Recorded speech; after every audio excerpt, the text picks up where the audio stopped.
This lesson covers California 8th grade Science Content Standard 3A, which states that students know the structure of the atom and know it is composed of protons, neutrons, and electrons. The learning objectives, or things you should be able to do by the end of this lesson, are as follows. You should be able to describe the arrangement of electrons, protons, and neutrons within an atom. You should be able to explain how Rutherford developed his atomic model. You should be able to list the evidence that showed the existence of electrons, protons, and neutrons, and you should be able to compare Thompson's, Rutherford's, and Bohr's models of the atom. In part 1 of this lesson, we talked about Ernest Rutherford and his gold foil experiment. In that experiment, Ernest Rutherford shot alpha particles at a thin piece of gold foil and noticed that most of the particles went straight through, which led him to the conclusion that the atom is mostly empty space. He noticed that a few of the particles were deflected to the left and the right, and he noticed that some of the particles bounced backwards, which led to the discovery of the positively charged protons, which are located in a large, massive, positively charged nucleus at the center. So between his predecessor or his professor's J.J. Thomson's work and his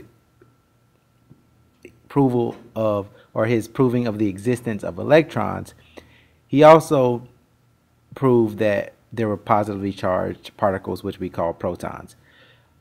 And that led Ernest Rutherford to this model of the atom, which shows that the nucleus is at the center and that it contains protons and neutrons, which Rutherford also later discovered, and that the electrons go around the nucleus.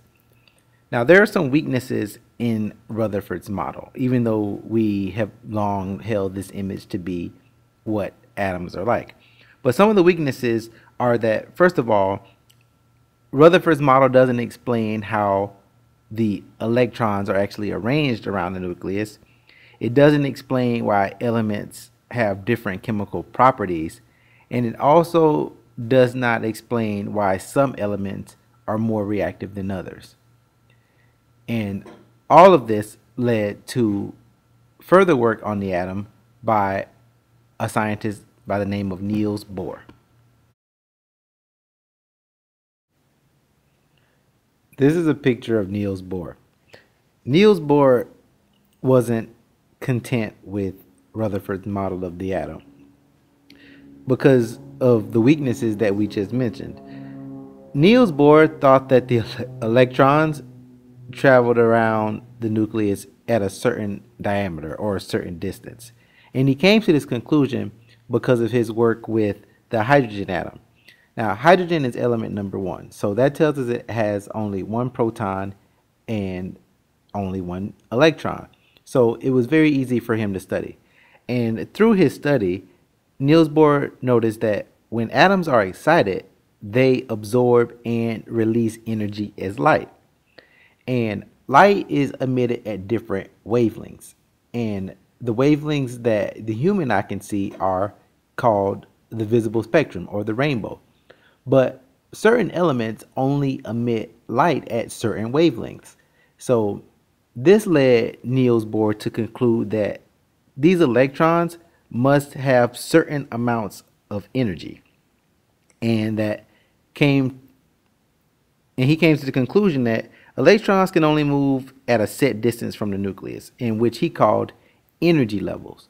So his model of the atom showed that in certain energy levels, only a certain number of electrons could be in each level.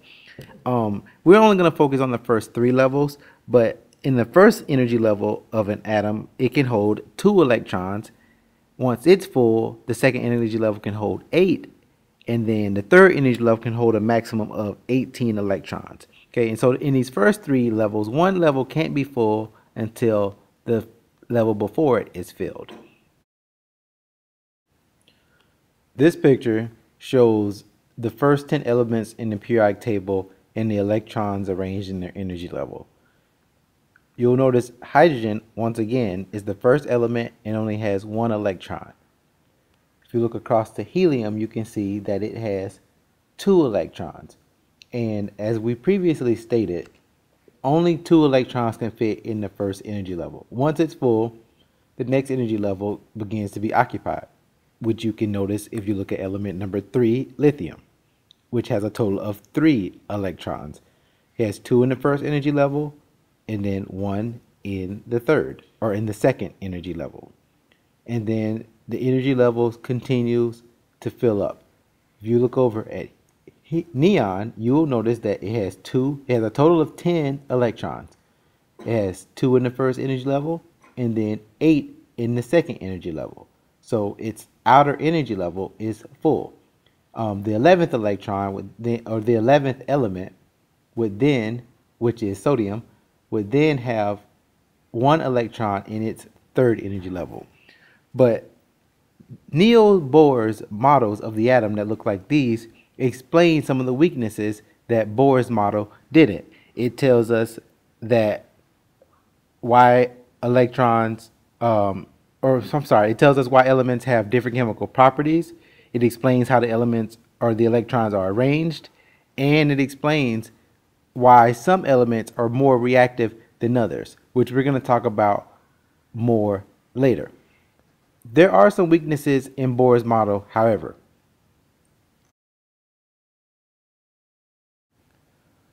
One of the weaknesses with Bohr's model is that it only works for simple atoms like hydrogen.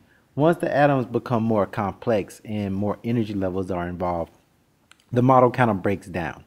And so that led to our modern model of the atom, which is shown here. All right. And this is called the electron cloud model. And this model is better because it just shows you a region that electrons are most likely to be found around the nucleus.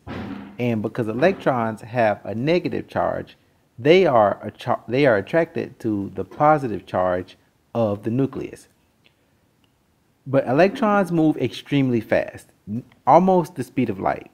So we can never exactly know how fast an electron is moving or exactly where it is, but we can always figure that it'll be somewhere close to the nucleus because of the difference in charge. And that is why you see the dark areas close to the nucleus, because that's where the electrons are most likely to be found.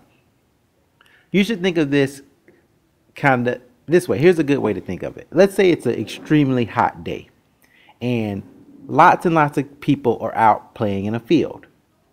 And let's say in the middle of this field, you have a water fountain. Now, if there's lots of people running around this field all day long, at any given time, most people are going to be found probably somewhere close to the water fountain. So as the electrons whiz around the nucleus of an atom, they are most likely to be found at any given time close to the nucleus, and that's why it shows these darker regions closer to the nucleus. As you get further out from the nucleus, that's where the electron is least likely to be found at any given time. So this electron cloud model accounts for that movement of the electrons. And so now you should be able to accurately compare the difference between Thompson's, Bohr's, and Rutherford's models of the atom. Thomson's model of the atom was the plum pudding model, which had a positive charge or a positively charged sphere with the negatively charged electrons mixed in, but it didn't show the nucleus, which is why Rutherford's model was an improvement. Because of his gold foiled experiment, Rutherford concluded that there's a nucleus at the center of the atom. The atoms are mostly empty space. It proved the existence of protons, which are the positively charged particles in the nucleus. And then there was Bohr's model of the atom, which showed that electrons exist at certain energy levels around the atom. And that was the difference between those three models. And now we have our current model, which is called the electron cloud model. All right, that's it for this lesson. Hopefully now you can achieve all these learning objectives.